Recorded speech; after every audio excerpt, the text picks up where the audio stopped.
कहां तक अज्ञान रहता है? आज्ञा चक्र के नीचे।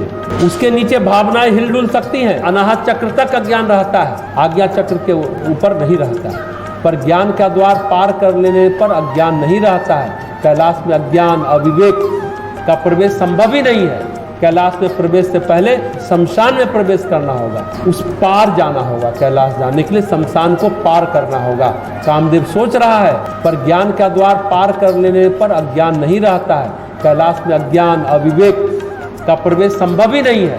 कैलाश में प्रवेश से पहले शमशान में प्रवेश करना होगा, उस पार जाना होगा। कैलाश जाने के लिए शमशान को पार करना होगा। कामदेव सोच रहा है, जा तो रहे हम देवताओं के कहने पर, लेकिन वहां तो विषय का, वासनाओं का प्रवेश नहीं है। सोच रहे हैं पहुंच पाएंगे कि नहीं पहुंच पाएंगे शिव के नजदीक, और पहुंच गए तो जिंदा रहेंगे या नहीं रहेंगे।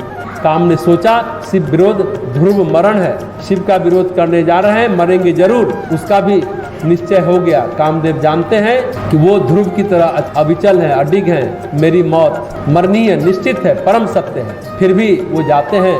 गोस्वामी जी आगे कहते हैं, तब आपन प्रभाव विस्तारा निज बस किन सकल संसारा को पहुँच वही बरियाचर केतु छन महु मिटे सकल श्रुति से। कामदेव सोच रहे कि मरना तो है, लेकिन पराक्रम दिखा के मरो।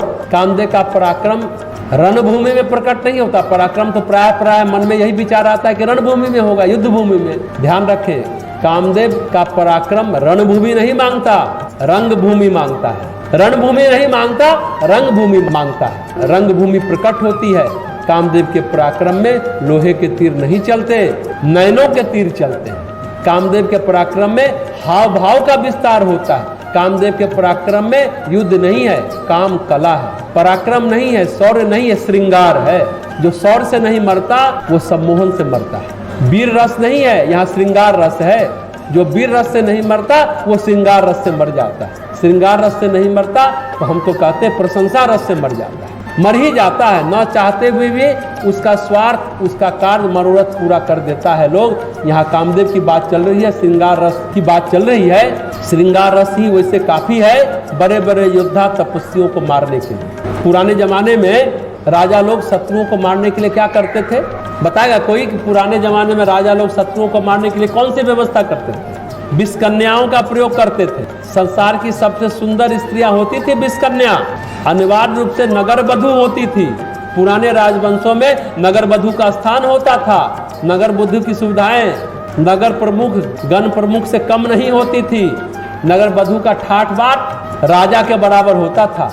हास विलास जो उसका वैभव था, विलासता वैभव, ये सब राजा के बराबर होता था। ऐसा क्यों? नगर वधू राज्य का प्रमुख गुप्तचर केंद्र होता था। नगर वधू का ऑफिस आज के हिसाब से कहे तो क्या होगा? नगर वधू का ऑफिस मतलब आज के हिसाब से राव का ऑफिस। राव है ना, भारत सरकार की जासूसी संस्था है। इस विभाग को जितना भी फंड दिया जाता है उसका कोई ऑडिट नहीं होता राव का, जान लीजिए। कोई हिसाब किताब मांग नहीं सकता। कोई लोकसभा में इसके लिए कोई वक्तव्य वित्त मंत्री नहीं दे सकते। कितना पैसा दिया और कहाँ खर्च हुआ सार्वजनिक रूप से नहीं बताया जाता। तो उसी तरह नगर वधू के ऑफिस दिखाने के लिए हास विलास है, लेकिन वो शत्रु के जासूस की पहचान करते, उनको पकड़वाना, उनको दंडित कराना, ये नगर वधू का काम होता था प्राचीन काल में राजाओं के द्वारा। उनको कहा जाता था, नगर वधू जो होती थी राज्य की जिम्मेदार अधिकारी होती थी, इसलिए हर शासन काल में अनिवार्य रूप से नगर वधू होती थी। समझे ना? नगर वधू का मतलब जो अपना शरीर बेचती थी, शत्रु राजाओं के ये जाल का काम करती थी, माया जाल का काम करती थी। वैशाली बिहार में तो आप सभी जानते हैं नगर वधू आम्रपाली के किस्से तो काफी मशहूर हुए।